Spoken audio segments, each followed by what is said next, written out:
Well, nice to meet you again. Nice to see you.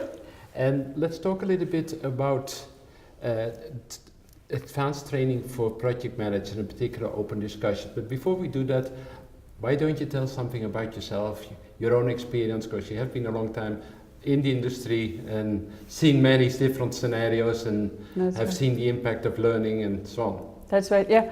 My name is Schlegel and I'm a Senior Director of Globalization and Content Strategy. I started about 25 years ago as a translator. Through the years I've moved from... What languages did you? I was a translator for Catalan, German and Spanish. Yeah. Quite a lot. Yeah.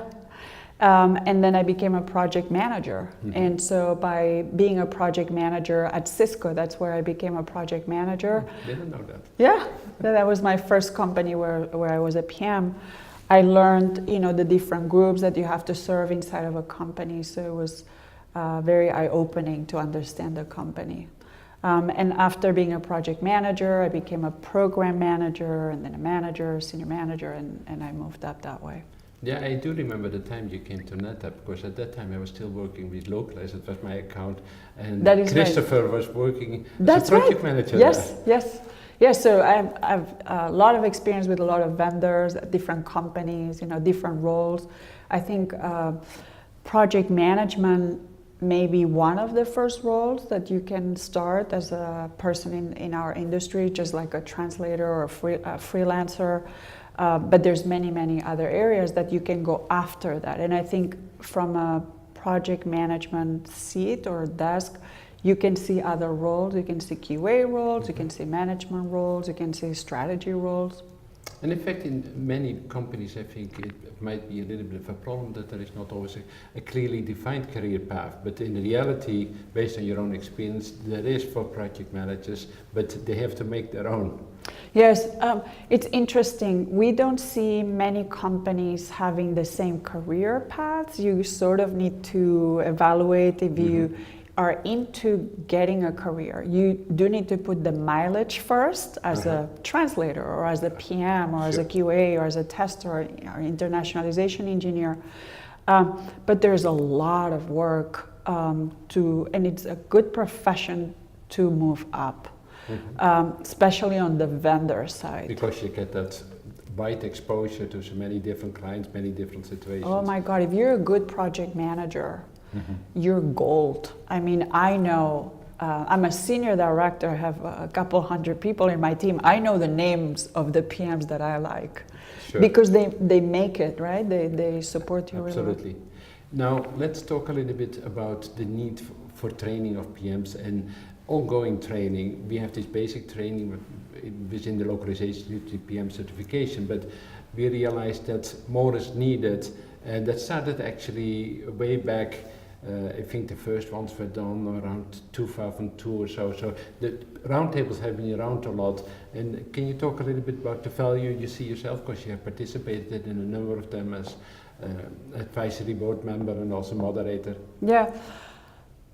I think localization is complex. I think you do need to get the training. And I send everybody that is interested in our industry to actually take this certificate. Every single person in my team, wherever I have worked, has had to get this certificate because it exposes you to the overall of what it could be. Maybe you won't be doing the work of all of these things, but you do need to get trained that way.